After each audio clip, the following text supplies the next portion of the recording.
चित साहिब सुजान की। राम जी कहते वाह हनुमान वाह वाह वाह, जिन सेनाओं से, रथियों से, हाथी पर सवार सैनिकों से, घुड़सवार सैनिकों से अकेले लड़ रहे हैं। लक्ष्मण जी बोले कमाल कर रहे हैं हनुमान जी, 3-3 सेनाओं से हाथी को समाप्त कर देते हैं, दोनों मरते हैं। रथ जिस रथ पे पटके दोनों खराब, घोड़ा घोड़े पर पटके दोनों मर गए। लक्ष्मण जी बोले कमाल कर रहे हैं हनुमान जी। तुलसीदास जी बोले अतुलित बलधाम है। राम जी बोले लक्ष्मण और एक बात तो देखो, ये तो आगे का कमाल है, पीछे तो देखो। पीछे क्या? बोले पीछे पूंछ अपना कमाल कर रहे। जो चक्कर में पड़ा, लपेटा, पटका, साफ किया, फिर दूसरे के लिए तैयार। और पूंछ की लंबाई निश्चित हो तो आदमी सोचे कि इस एरिया मत जाना, खतरा है, पर ये पूंछ बढ़ भी जाए और घट भी जाए। कवितावली में गोस्वामी जी लिखते हैं लामी लूम लसत लपेटी पटकत भट, देखो देखो लखन लरण्य हनुमान की। ये रामदूत अतुलित बलधामा, इनके बल का पार गए। रावण सोच रहा था सेनाएं इकट्ठी गई है तो बंदर को पकड़ के लाएंगी। एक बंदर 4 सेनाएं, न तो सेनाएं लौटी, संवाददाता लौटे, समाचार देने वाले। रावण ने कहा बंदर कहाँ है? संवाद देने वाले बोले बंदर तो वही। सेनाएं कहाँ? बोले साफ मर गई सेनाएं। हाँ,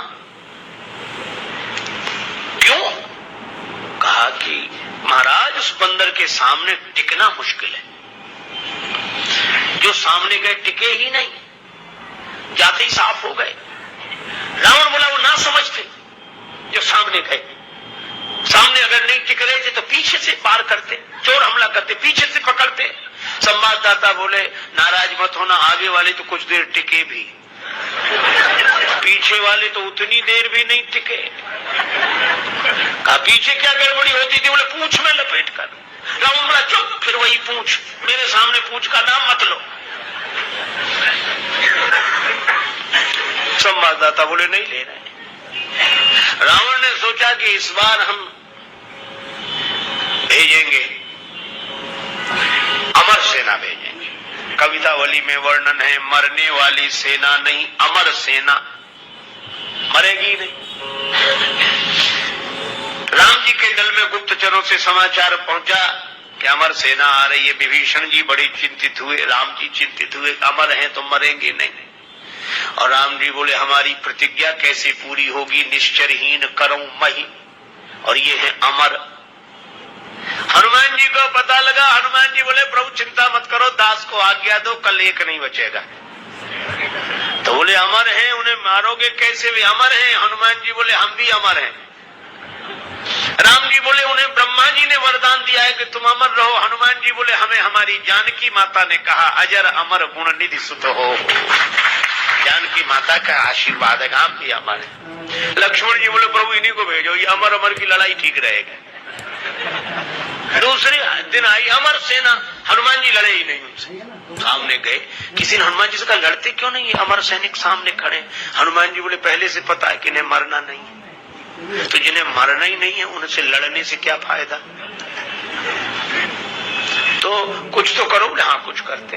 और हनुमान जी ने क्या किया? कवितावली में वर्णन है, ये रजनीचर वीर विशाल कराल विलोकत काल न खाए, अति रनरोर बड़े बरजोर कपीस किशोर परे फग पाए।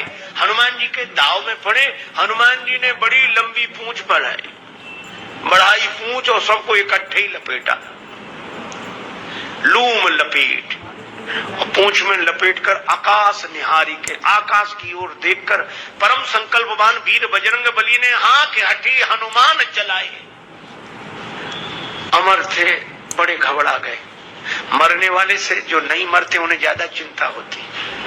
मरने वाला तो ये सोचकर निश्चिंत हो जाता कि ज्यादा से ज्यादा मरेंगे और क्या होगा, पर ये अमर थे, ये सोच रहे थे मरेंगे नहीं, पता नहीं कहां जा रहे हैं और कितने ऊपर से गिरेंगे, मरेंगे नहीं, इसलिए ज्यादा चिंता है। ये रजनीचर वीर विशाल कराल विलोकत काल न खाए, अति रनरोर बड़े बरजोर कपीस किशोर परे फग पाए। हनुमान जी ने क्या किया? लूम लपेटी आकाश निहारी के हाँ की हठी हनुमान चलाए। और हनुमान जी अतुलित बलधामा में ऐसी शक्ति से फेंका कि सूख गए गात, चिंता से उनके शरीर सूख गए। सूख के गात क्यों? बोले चले नवजात, आकाश में उड़ते ही जा रहे हैं कि तो और ऊपर उड़ रहे हैं और ऊपर जा रहे हैं। सूख के गात चले नवजात, और हनुमान जी ने इतने ऊपर फेंक दिए कि पृथ्वी की गुरुत्वाकर्षण सीमा रेखा को पार कर गए। पृथ्वी उन्हें नीचे खींच ही नहीं सकती थी। परे भ्रमबात न भूतल आए, धरती पर लौट कर आए नहीं। हनुमान जी बोले अब तुम खूब अमर बने रहो, आकाश में ही तो मंडरा रहे, धरती पर तो एक भी नहीं हो। राम जी की प्रतिज्ञा पूरी हो गई, निश्चरहीन करो मही। रावण आज बड़ा प्रसन्न था कि अमर सेना गई है, तब तो वानर को पकड़कर लौटेगी ही। फिर संवाददाता आए। रावण ने पूछा बंदर कहाँ है? संवाददाता बोले बंदर तो वही है। सेना? संवाददाता बोले ये कैसे कह दें कि मर गई? अमर थी तो मर तो नहीं गई, पर गई। हमने जाते देखी, लौटकर आते नहीं देखी। तो गई इतनी बड़ी सेना को आकाश में कैसे फेंक दिया? बोले फिर नाराज हो गया, पूंछ में लपेट कर। रावण बोला तुम लोग दूर चले जाओ, मैं सुनना नहीं चाहता पूंछ के बारे में कुछ। ठीक है, ना सुन। रावण अकेले में सोचने लगा कि मैं भी तो जरा देखूं, यह काम अपने हाथ में लेता हूं, किसी को सौंपने से बात नहीं बनेगी। हनुमान जी रण प्रांगण में बैठे थे। रावण चुपके से गया, पीछे से दबे पांव और उनकी पूंछ पकड़ी। 20 भुजाओं की ताकत लगाई कि पूंछ उखाड़ ही डालो। हनुमान जी लड़े नहीं। किसी ने कहा लड़ते क्यों नहीं? बोले सामने आता तो लड़ते, जो पीछे उससे क्या लड़े? तो कहा कुछ तो करो। रावण सोच रहा था कि हनुमान जी मुड़ेंगे और हमसे भिड़ेंगे, पर हनुमान जी न भिड़े न मुड़े, उड़े। ये तो उसको कल्पना नहीं थी कि ऐसा भी हो सकता है। उड़े उड़े बजरंग बली, और ऐसे उड़े। रावण पूंछ पकड़े था, जल्दी जल्दी में छोड़ नहीं सका। कब कल्पना होती तो छोड़ देता। और रावण पूंछ पकड़े था, हनुमान जी उड़े तो रावण भी लटक गया। पहले पूंछ छोड़ नहीं रहा था, अब छोड़ सकता नहीं था, अब तो पूंछ ही आधार था। हनुमान जी उड़ते ही जाए, उड़ते ही जाए। अब रावण ही कह रहा था कि हे शंकर भगवान, ये पूंछ कहीं टूट न जावे या हमारे हाथ से छूट न जावे। नहीं, हम तो कहीं के नहीं रहे, न धरती के न आसमान के। तुलसीदास जी बोले रावण, जिनके चरण पकड़ने चाहिए उन संतों की प्रतिष्ठा की पूंछ उखाड़ने की कोशिश करोगे तो कहीं के नहीं रहोगे, न धरती के न आसमान के। और हनुमान जी का कुछ नहीं बिगड़ा, आज तक कुछ नहीं बिगड़ा। इसीलिए हनुमान जी महाराज के बारे में तुलसीदास जी कहते हैं कि अभिमान शून्य है, उनका अपना अभिमान नहीं है, और अभिमान है तो केवल इतना है कि मैं राम जी का दूत हूं। और यही कारण है कोई तन के बल का अभिमान करते हैं, कोई धन के बल का अभिमान करते हैं, कोई पूर्व परिजन प्रतिष्ठा के बल का अभिमान करते हैं, पर धन्य है हनुमान जी, ये तो भगवान के बल का अभिमान करते हैं कि मैं राम जी का दूत हूं। अच्छा, एक बात यह है कि हमेशा हर युग का सत्य है, कभी भी किसी दुर्जन को किसी सज्जन की बढ़ती हुई पूंछ सहन नहीं होती है। रावण को भी सहन नहीं हो रही है पूंछ, लेकिन एक और अद्भुत बात है, रावण इस पूंछ को जला देना चाहता है। जलने वाले तो जलाएंगे ही, जल ही रहे हैं, ईर्ष्या की आग में जलाएंगे ही। हालांकि हनुमान जी ने इस पूंछ को कुछ नहीं समझा। जब रावण बोला कि बंदर को मार डालो, राक्षस मारने दौड़े। विभीषण की बड़े शांति पूर्वक आए, उन्होंने कहा कि अरे क्या कर रहे हो, नीति विरोध न मारिए दूता। रावण मान गया और बोला बंदर के अंग भंग कर दिए जाएं। अंग भंग करी पठइये बंदर। अब यह भी देखो कितनी अद्भुत बात है। रावण कहता है कि बंदर के अंग भंग कर दिए जाएं। श्री हनुमान जी ने सोचा कि अंग भंग की आज्ञा तो हुई है, नाम नहीं लिए गए, कि कौन से अंग भंग किए जाएं।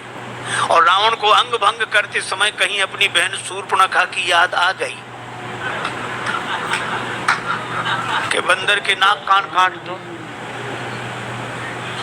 तो हनुमान जी कितनी सुंदर बात सोचते हैं। वो सोचते हैं कि हमें भगवान ने भेजा है तो क्या हम विकारों के हाथ अपनी नाक कटा के जाएं? हमें भगवान ने भेजा है तो क्या इन विकारों के हाथ अपनी नाक कटा के जाएं? अगर नाक कटा के जाएंगे तो क्या भगवान को मुंह दिखाने लायक रहेंगे? और हमें लगता है कि हम सबको भी भगवान ने भेजा है यहाँ, तो कम से कम इन विकारों के हाथ से नाक कटा कर न जाएं।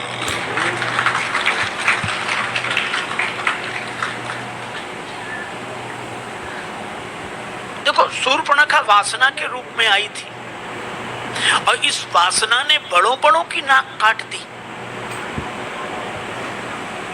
अच्छा, नाक कटना मुहावरा भी है। आदमी की आंख गड़बड़ हो जाए चश्मा लगा ले, कान गड़बड़ हो जाए गमछा बांध ले, टोपी पहन ले, और नाक जाए तो मामला फिर कुछ छिपाने का बचता ही नहीं है। अच्छा, एक और अद्भुत बात है, इन श्री राम जी, लक्ष्मण जी, जानकी जी तीनों ने किया सत्संग। कोई ना हो, तीन ही सत्संग करते हैं। अच्छा, सत्संग भी कहाँ करते हैं? पंचवटी में। और कितनी अद्भुत बात है, पंचवटी में सत्संग, अर्थात इस पांच तत्व का शरीर पाकर हमें सत्संग करना ही चाहिए। और कोई ना हो, कोई बात नहीं, लक्ष्मण जी पूछते हैं, राम जी उत्तर देते हैं, जानकी माता श्रोता है, तीन ही सत्संग कर रहे हैं। ज्ञान वैराग्य भक्ति का सत्संग हुआ और सत्संग के बाद शूर्पणखा आई। ये बड़ी अटपटी बात है, सत्संग के बाद शूर्पणखा। पहले आती तो समझ में आती, पर सत्संग के बाद आएगी ही, क्योंकि परीक्षा तो पढ़ाई के बाद ही आती है। सत्संगी सच्चे की कच्चे ये परीक्षा करने आई। पर धन्य है रामचरितमानस का यह प्रसंग कि इस वासना ने बड़ों बड़ों की नाक काट दी, और उस वासना को नाक कान काट के विरूपीकरण कर दिया इन सत्संगियों ने। अगर सत्संग सच्चा हो तो वासना नाक कान नहीं काट पाती, वासना ही नाक कान कटा कर जाती है। तो हनुमान जी सोचते हैं कि हम रावण के यहाँ से नाक कान कटा के जाएं? नहीं, तो फिर नाक तो बनी रहे, पूंछ जाए तो जाए, पूंछ तो पीछे है। हनुमान जी ने एक काम किया, पूंछ लटक रही थी पीछे, दोनों हाथ से पूंछ को उठाया, माथे से लगाया। पूंछ को कभी चूमते हैं, फिर माथे से लगाते हैं, चूमते हैं, फिर माथे से। रावण ने देखा कि मामला क्या है। रावण तुरंत बोला, कभी कहे ममता पूंछ पर। हम समझ गए कि बंदर को और कोई अंग ही याद नहीं आया, पूंछ ही याद आई, और रावण की दृष्टि पूंछ ही पे गई। सभी कहो समझाए। हनुमान जी ने सोचा काम बन गया, लेकिन रावण यह भी तो कह सकता है कि एक तलवार मंगाए के पूंछ देव कटवाए। हनुमान जी ने सोचा कि ये तो ठीक नहीं होगा, तो सरस्वती माता से प्रार्थना की कि कुंभकर्ण की बुद्धि बदली थी तो इसकी भी बदल दो। रावण बोला, तेल बोरी पट बांध पुनि पावक देव लगाए। तेल में कपड़े डुबो, पूंछ में लपेटो, आग लगा दो। बचन सुनत कभी मन मुस्काना, भई सहाय सारद में जाना। सरस्वती माता ने सहायता कर दी, सरस्वती माता की कृपा। रावण बोला, तेल में कपड़े डुबो, पूंछ में लपेटो। लेकिन जहां का राजा ऐसा हो, प्रजा कोई कम। लंका नगर निवासी बोले, तेल में क्यों, हमारे यहाँ घी की कोई कमी है क्या? रावण तेल में कपड़ा डुबाने की बात करता है, वो घी से शुरू करते हैं। रहा नगर बसन घृत, घी खत्म। रावण के पास आए कि घी तो खत्म है। रावण बोला, मूर्ख को घी के लिए कहा किसने था?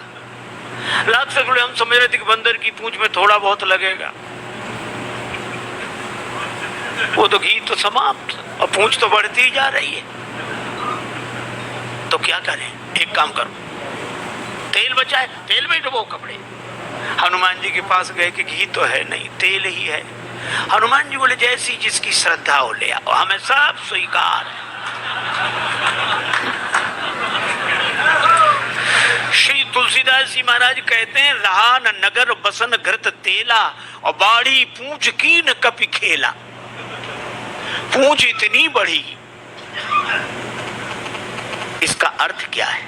इसका अर्थ यही है कि जब जब कोई दुर्जन अपनी ईर्ष्या की आग में सज्जन की बढ़ती हुई प्रतिष्ठा की पूंछ को जलाने की चेष्टा करता है, तब तब भगवान की कृपा से वो पूंछ और बढ़ती है, प्रतिष्ठा और बढ़ती है। भगवान की कृपा, क्या बिगड़े पूंछ का? रावण कुछ सोच ही नहीं पा रहा। हनुमान जी ने सोचा कि एक बार नगर घूम के देख लेते तो ठीक था, क्योंकि हमारी पूंछ जलाने के लिए घर घर से सहयोग हुआ। सबने चंदा दिया है, किसी ने घी, किसी ने तेल, किसी ने कपड़ा। ऐसा नहीं कि राक्षस न करते हो, चंदा करते, इकट्ठा करते हैं। किसी का जीवन नष्ट करना हो तो ये बड़े प्रेम से। हनुमान जी भी सोच रहे थे कि प्रसाद भी तो वहां वहां देना पड़ेगा जहां जहां से चंदा आया है। तब तक रावण बोला बंदर को नगर में घुमाओ। हनुमान जी बोले यही तो हम चाहते थे, लेकिन वाह, धन्य है श्री बजरंगबली। एक और अतुलित बल धामम, और दूसरी ओर शील कैसा। राक्षस मार ही चरण कर ही बहु हांसी, लात मारते हैं, हंसी उड़ाते हैं, पर हनुमान जी तो कीन चाहो निज प्रभु कर काजा। राम जी के बाण बनकर आए हैं। राम जी ने कभी पुंजन में सुत अंजनी को अपनाई के भेजो, माथे पे हाथ की छाह करी, कर मुंदरी हाथ गहाई के भेजो। राजसु बैन न बोली सके, तब नैनन नीर बहाई के भेजो। संकट सिए को काटिवे को, हनुमान ही बाण बनाई के भेजो। हनुमान जी बाण बनकर आए। अच्छा, और जानकी माता के सामने भी बोले। जानकी माता के सामने हनुमान जी ने यही कहा। माता ने जब हनुमान जी को देखा कि प्रभु ने मुझे भुला दिया, हनुमान जी बोले माता, प्रभु आपको भुला ही नहीं सकते। क्या प्रमाण है कि भुला दिया? का प्रमाण यही है कि चरण पर चंचुका प्रहार करने वाले जयंत के पीछे भगवान ने बाण लगा दिया, और हरण करने वाला अब तक आराम से बैठा है।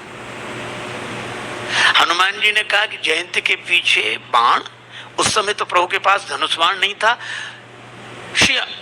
सीता जी बोली कि वो सींग का बाण, जिन सींग और पुष्पों से मेरा श्रृंगार कर रहे थे, सींग का बाण लगाए। तो लोगों को तो सींग दिखती होगी, अरे लोगों को दिखती होगी सींग, पर प्रेरित मंत्र ब्रह्म शरद हवा, भगवान का संकल्प था, बाण था वो। तो हनुमान जी बोले माता, जयंत के पीछे सींग के रूप में बाण लगाया, और हो सकता है कि हरण करने वाले के पीछे किसी और रूप में बाण को लगा दिया हो। तो हरण करने वाले के पीछे किस रूप में बाण को लगाया? तब हनुमान जी ने कहा, ये रघुपति बाण कृशानु। राम जी का बाण आपके सामने वानर नहीं खड़ा है, राम जी का बाण है। प्रमाण कजी में अमोघ रघुपति कर बाना, यही भांति चले हुए हनुमाना। जानकी माता बोली, हनुमान तुमने बता दिया, नहीं तो मैं जान ही ना पाती। हनुमान जी ने कहा, त्राई माता त्राई, मैं आपको क्या बताऊंगा। सही बात तो यह है कि आपने जान लिया था मेरे बिना बताए। जानकी माता बोली, हमने कब जाना? कहा, जब रावण आपको डरा धमका रहा था, तब आपने सोचा क्या मैं यहाँ अकेली हूं? तो मन में तुरंत आया कि नहीं, असमन समुझी, ऐसा समझकर मन कहत जान की, खल सुधि नहीं रघुवीर बान के। अगर इतर कथाओं का आश्रय न लिया जाए तो राम जी का बाण तो हनुमान जी ही है। और श्री हनुमान जी राम जी के बाण, अच्छा बाण तो चलते हम लोगों ने देखे होंगे,